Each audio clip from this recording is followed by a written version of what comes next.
آج کے ٹائم میں ہم میں سے ہر شخص اتنا زیادہ بزی ہو گیا ہے کہ ایک انسان کو جس طرح سے اللہ کو یاد کرتے رہنا چاہیے اور جس طرح سے اللہ تعالیٰ کی عبادت میں لگے رہنا چاہیے، ہم اس طرح سے نہ تو اللہ کو یاد کر پاتے ہیں اور نہ صحیح معنوں میں اللہ کی عبادت کا حق ادا کر پاتے ہیں۔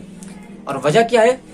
وجہ یہ ہے کہ ہم لوگ اپنی زندگی میں بہت ہی زیادہ بزی ہو گئے ہیں، بہت ہی زیادہ مصروف ہو گئے ہیں، اپنی زندگی کی چیزوں میں اور ضروریات میں بہت ہی زیادہ الجھ چکے ہیں۔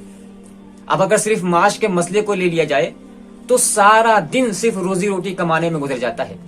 صبح آنکھ کھلتی ہے تو فائنینشیل کی اور روزی روٹی کی اس دوڑ میں نکل پڑتے ہیں، سارا دن اسی دوڑ میں لگے رہتے ہیں۔ جب اندھیرا چھانے لگتا ہے تو اپنے گھر کو واپس آتے ہیں، چھوٹا موٹا کوئی کام کرنے کا موقع ملا تو کر لیتے ہیں، ورنہ پھر بستر پر جا کر سو جاتے ہیں۔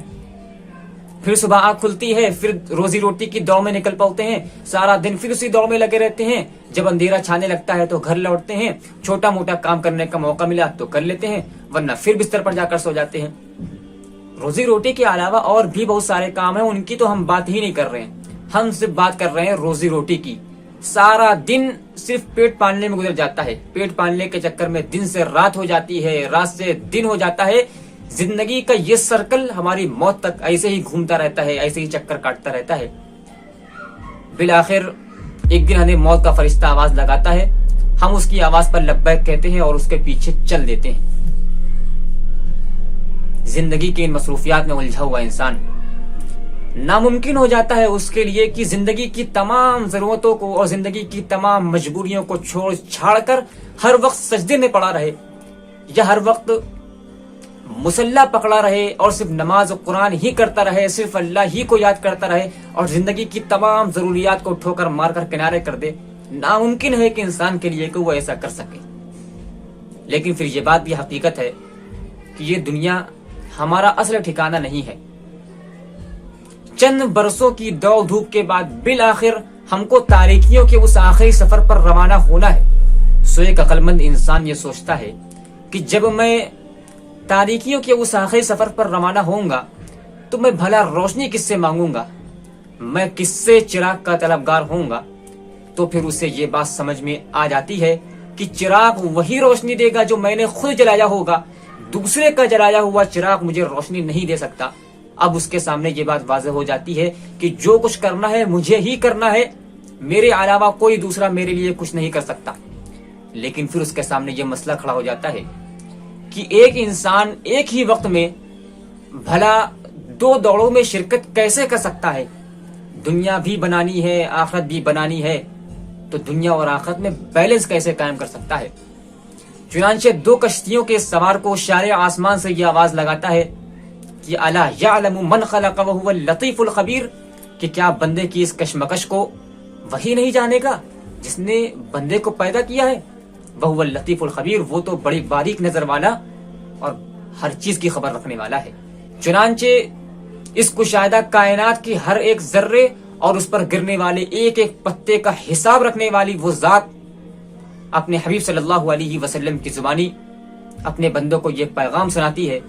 بخاری شریف کی آخری حدیث، کلمتان حبیبتان الی الرحمن ثقیلتان فی المیزان سبحان اللہ وبحمدہ سبحان اللہ العظیم، کہ معاش کی فکر میں اور روزی روٹی کی فکر میں الجھے ہوئے میرے بندو تم فکر نہ کرو، ایک چھوٹا سا کام بتا رہا ہوں، وہ چھوٹا سا کام کر لو، تمہاری دنیا بھی بن جائے گی، تمہاری آخرت بھی بن جائے گی۔ ایک ایسا کام جس کو تم کہیں بھی کر سکتے ہو، کبھی بھی کر سکتے ہو۔ اے اللہ کیا کریں کہ ہماری دنیا بھی بن جائے، ہماری آخرت بھی بن جائے۔ فرمایا کہ یا ایھا الذین آمنوا اذکروا اللہ ذکرا کثیرا، کہ اے ایمان والو اور اے میرے بندو، تم ہر وقت اور ہر حال میں اللہ کو یاد کرتے رہو، اللہ کا ذکر کرتے رہو۔ کیا فائدہ ہوگا؟ فذکرونی اذکرکم واشکروا لی ولا تکفرون، تم مجھے یاد کرو گے تو میں تم کو یاد کروں گا، بلکہ تم مجھ کو جتنا زیادہ یاد کرو گے میں اس سے بڑھ کر تمہیں یاد کروں گا۔ اور اگر تم میرے ذکر سے اعراض کرو گے، مجھے بھول جاؤ گے، تو کیا ہوگا؟ ومن اعرض عن ذکری فإن له معیشۃ ضنکا ونحشره یوم القیامۃ اعمی، یہ بات بھی یاد رکھو کہ اگر تم میرے ذکر سے غافل ہو گئے تو میں تمہاری معیشت کو، تمہاری روزی روٹی کو تنگ کر دوں گا اور قیامت کے روز تمہیں اندھا کر کے اٹھاؤں گا۔ تو تم پھر یہ کہنے لگو گے کہ اے پروردگار، میں تو دنیا کے اندر دیکھتا بھالتا تھا، دنیا کے اندر تو میرے پاس بصیرت تھی، بینائی تھی، آج تو نے میری بصیرت اور میری بینائی اور میری آنکھوں کی روشنی کو کیوں چھین لیا؟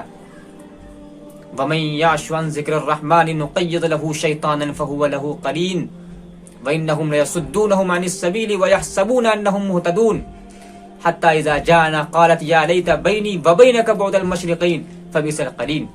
جو شخص بھی میرے ذکر سے اور رحمان کے ذکر سے اعراض کرے گا تو ہم اس کے پیچھے ایک شیطان کو لگا دیں گے، تو وہ شیطان اس کا ساتھی بن جائے گا اور ہر لمحہ اس کو گمراہ کرتا رہے گا اور وہ اس کو سیدھے راستے سے روکتا رہے گا، اور لوگ یہی گمان کرتے رہیں گے کہ وہ ہدایت پر ہیں، حالانکہ شیطان ان کو گمراہ کر چکا ہوگا۔ اور جب میدان محشر شیطان اور وہ انسان میرے حضور حاضر ہوں گے تو وہ انسان کہے گا کہ اے کاش میرے اور تیرے درمیان مشرق اور مغرب کی دوری ہوتی۔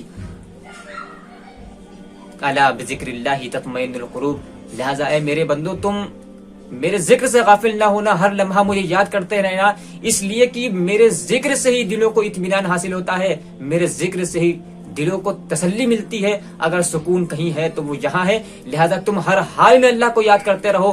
اگر تم سڑک پر ٹھیلا لگائے ہو تب بھی اللہ کا ذکر کرتے رہو، اگر تم گاڑی پر سوار ہو چکے ہو تب بھی اللہ کو یاد کرتے رہو، اگر تم سفر پر روانہ ہو چکے ہو تو بھی میرا ذکر کرتے رہو۔ ایک ایسا کام ہے جس کو تم کہیں بھی کر سکتے ہو، کبھی بھی کر سکتے ہو، اپنی زبان کو میرے ذکر کے ساتھ حرکت دیتے رہو۔ ایک ایسا کام ہے اللہ کا ذکر کہ اس میں تم کو کوئی عقل لگانے کی، کوئی دماغ لگانے کی ضرورت نہیں ہے، ہر وقت اللہ کے ذکر میں لگے رہو۔ سبحان اللہ و بحمدہ سبحان اللہ العظیم، اللہ کے ذکر کے لیے سب سے بہترین کلمات یہی ہیں۔ بخاری شریف کی آخری حدیث ہے کہ کلمتان حبیبتان الی الرحمن ثقیلتان فی المیزان سبحان اللہ و بحمدہ سبحان اللہ العظیم، کہ اے میرے امتیوں، میں تمہیں دو کلمے بتا رہا ہوں، یہ دو کلمے رحمان کے میزان میں بہت ہی زیادہ بھاری ہیں اور زبان پر پڑھنے کے اعتبار سے نہایت ہی ہلکے ہیں، اور وہ کلمے کیا ہیں؟ سبحان اللہ و بحمدہ سبحان اللہ العظیم۔ یہ دو کلمے اللہ کے میزان میں، رحمان کے میزان میں بڑے بھاری ہیں اور پڑھنے کے لحاظ سے زبان پر بڑے ہی آسان ہیں، لہذا اے میرے امتیوں تم ہر وقت اپنی زبان پر ان کلمات کو جاری رکھو، تمہاری دنیا بھی بن جائے گی، تمہاری آخرت بھی بن جائے گی۔